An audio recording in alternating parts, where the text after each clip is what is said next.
Good morning and Jai Hind children. This is our second video of the chapter Adjectives. In the first video, I gave you a brief introduction to the chapter and I also explained how to make adjectives by adding suffixes to words. And on the basis of that, we also completed exercise A. Let's move on to this part of the chapter. This is the second part of your chapter. In this part, we are going to study about the different kinds of adjectives. This is something that you all have already studied in the last class, in class 5th. So this is not be something which is completely new to you. Let us first look at what are the different kinds of adjectives. Here we are only going to list out the names at first. So first one is adjective of quality. Then we have adjective of quantity. Next is adjective of number. Then we have demonstrative adjective, possessive adjective, and interrogative adjective.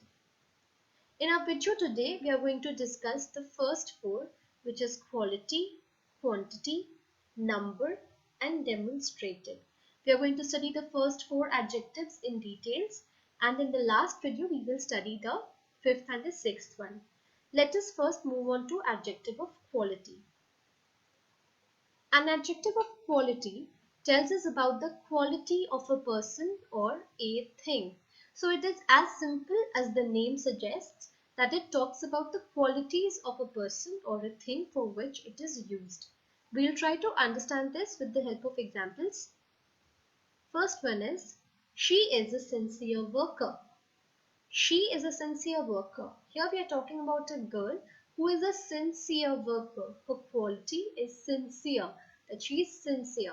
So sincere is the adjective of quality. Next, he was a brave soldier. So the boy's quality as a soldier is brave. So brave is the adjective of quality. Next, the British Empire was vast. Which empire? British. Alright. So British is adjective of quality because it is telling you which empire it is. Here I want you all to understand something. I've taken this from your book. Let's read what's written here. Since British is formed from a proper noun and begins with a capital letter, it may be referred to as a proper adjective. Other examples are Indian tea and Swiss chocolates. So now British comes from the word Britain. Britain is a proper noun as it is the name of a place. So because it is taken from a proper noun and because it starts with a capital letter, you can also refer to this as a proper adjective. So if you have Indian tea, where is the tea from? It's from India. India is a proper noun, so Indian is a proper adjective here. Swiss chocolates, the chocolates are from Switzerland. Anything from Switzerland is Swiss. So because the origin is Switzerland, Switzerland is a proper noun. Swiss will be a proper adjective. So these adjectives come under adjective of quality because it tells you about the kind of empire or the kind of tea or the kind of chocolates. I hope this is clear to you. Next, we'll move on to understanding adjective of quantity. An adjective of quantity indicates how much of a thing is meant. So it tells you about the quantity of a thing, okay? Portion of a thing. Let's look at some examples. He did not eat any bread. How much bread? Any bread. So any denotes quantity. I need some money. How much money? Some money. Here exact amount of money is not written. Just a rough idea, some quantity of money. So some is also adjective of quantity. So this is about adjective of quantity. These two I hope are easy. We'll move on to the next one, which is adjective of number. Adjective of number states how many persons or things are meant or in what order a person or thing stands. So it gives you the exact number of the persons or the things that you are referring to, or it also tells you about what is the order of a person or a thing. Okay, so this may mean 2 pencils, 2 chocolates, 3 erasers, something like that, or first boy, second prize, something like that, which tells you the position of a person or a thing. Let's look at examples. The box contains 5 pens. How many pens? 5 pens. So it gives you the exact number of pens. Because it gives you the exact number of pens, this is an adjective of number. One more. Today is the first day of the match. Which day? First day. So what is the order of the day? It is the first day of the match. So first is also adjective of number. Next example. This example is a bit confusing. All the pupils in the class were ready to join the club. Now, do you all know what is the meaning of the word pupils? Yes, pupils means students. Okay, when you have a number of students in the class, you can also call them pupils. All the pupils in the class were ready to join the club. Now tell me something. Can you count pupils? Can you count students on your fingers? Yes, you can. You can count students, right? You can say 1, 2, 3, 4 for students.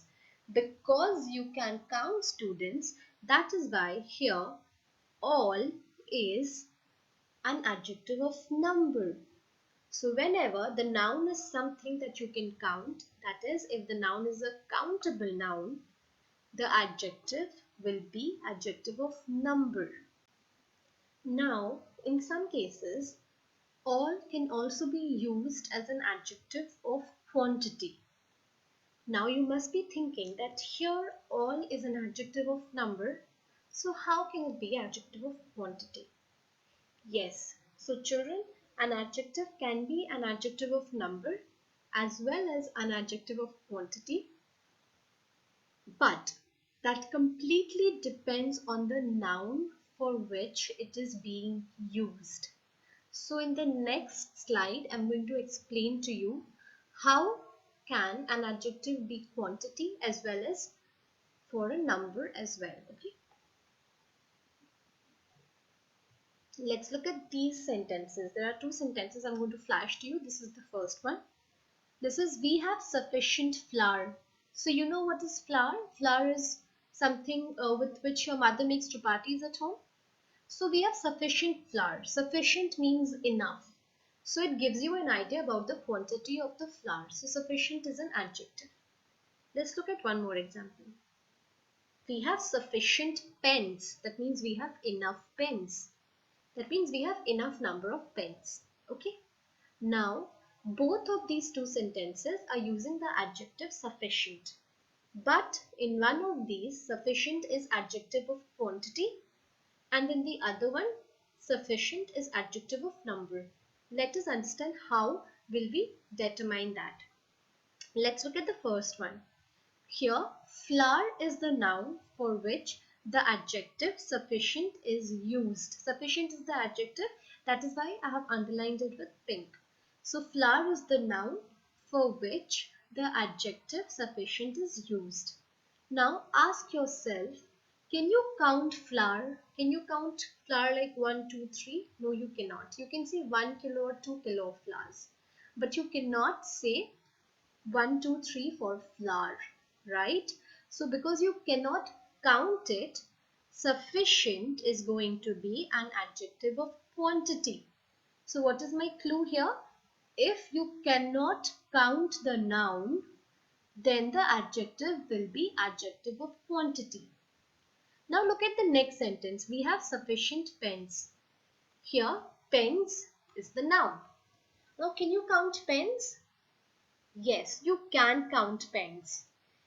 The adjective sufficient is used for the noun pens. Because here the adjective is used for a countable noun, as you can count pens, sufficient is going to be adjective of number. So my rule for understanding whether it is an adjective of quantity or number is very simple. We will look at the noun and we will ask ourselves, can I count this or can I not count it? If you can count it, that means if it is a countable noun, then your adjective is adjective of number. But if you cannot count the noun, that means if the noun is an uncountable noun, then the adjective is adjective of quantity. Alright, let's look at this. Adjective of quantity tells you about an uncountable noun. Okay, adjective of quantity will only give you uncountable noun. For example, milk, salt, sugar, water. Look at these examples. These are such examples that you cannot count on your fingers. Next one, adjective of number tells you about a countable noun. See, these are nouns which you can count on your fingers, like chocolates, shirts, students, etc. You can count number of chocolates, you can count the number of shirts, and you can count the number of students. So I hope understanding quantity and number is going to be easy for all of you now. If you get confused, go back and see the video again, okay? Let's move on to the next part of our chapter. Here, this is a picture I've taken from your book. It says, adjectives that state the exact number of the noun are called cardinals. Okay, if the adjective states the exact number, for example, 5 books, 2 fish, 2 boys, 3 friends, 4 chocolates, whatever. Okay, when you have the exact number, it is called cardinals. You can see over here, cardinals. Those which show in what order things are present or things stand are called ordinals. Or if the adjective tells you about the order of the person or the thing, it is called an ordinal adjective. For example, the first month, the fourth day, etc. So, the word ordinal comes from the word order. When you know about the order of the person or the thing, the adjective is ordinal adjective. Let's look at the next point over here. All, many, few and some are also adjectives of number, but they do not indicate the exact number. Look at these sentences. All men are mortal. Several men came. So when I say all men are mortal or when I say several men came, do I know the exact number of men over here? No, I don't. But I do know that men can be counted. You can count men, right? 1 man, 2 man, you can count it. So because it is countable, this is going to be adjective of number. But if the same words are used for nouns which are uncountable, then they are going to be adjective of quantity. That I have already explained to you. Okay, move on to the next point here. The adjectives such as each, every, either, and neither are used when the persons or things are taken at a time. For example, every person must join the chorus. So whenever you use such words, each, every, either and neither for one person or for one thing at a time, these are also adjectives of number since you can count it. Okay, this is all you need to know about quantity and number. To get your confusion clear, replay the video if you're getting confused. Alright, now I'm going to move to the next part where we will study demonstrative adjective. A demonstrative adjective indicates which person or thing is meant. So to demonstrate means to indicate, to show, right? So demonstrative adjective indicates which person or thing is meant. That to which person or to which thing are you referring? Let's look at examples. This child has fallen ill. So this child, okay, you're pointing towards a particular child. That is why this here is a demonstrative adjective. Second one, these mangoes are ripe. Which mangoes? These mangoes. Alright, so you're pointing towards a particular group. That is why these over here is demonstrative adjective.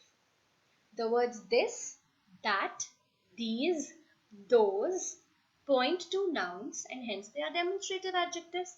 If I say this dress, that dress, these dresses, those dresses, see all of these words, they point out towards nouns. Because they point towards noun, they are demonstrative adjectives. I hope this part is clear to you. Now this is also something I've taken from your book. You should not confuse demonstrative adjectives with demonstrative pronouns. Okay, so demonstrative pronouns also you all have studied in class 5. These both you studied in class 5, so you should remember. However, I'm going to explain it again to you. They are identical, but a demonstrative pronoun stands alone, while a demonstrative adjective is followed by a noun. Okay, now for adjectives, you know, adjectives are always followed by nouns. After every adjective, you're going to have a noun. However, for a pronoun is not followed by a noun. So, if you ever have a confusion that a word will be demonstrative pronoun or will it be demonstrative adjective, you have to see that if it is followed by a noun after it. If there is a noun, that means the word is a demonstrative adjective. But if there is no noun, then the word is a demonstrative pronoun. Okay, look at the examples here. First one is that smells. That is the demonstrative word here. But smells, is smells a noun? No, smells is a verb. That is why this is a demonstrative pronoun. But if I say that book is good, that book is good. Now see, the word after that is book, and book is a common noun. So that is a demonstrative adjective. Alright, I hope this is clear to you. After this in your book, you have exercise B, which is on page number 45. This is how the exercise looks in your book. I've just taken this picture from your book. Let's see what you have to do here. Underline the adjectives in these sentences. State whether they are adjectives of quality, quantity, number, or whether they are demonstrative.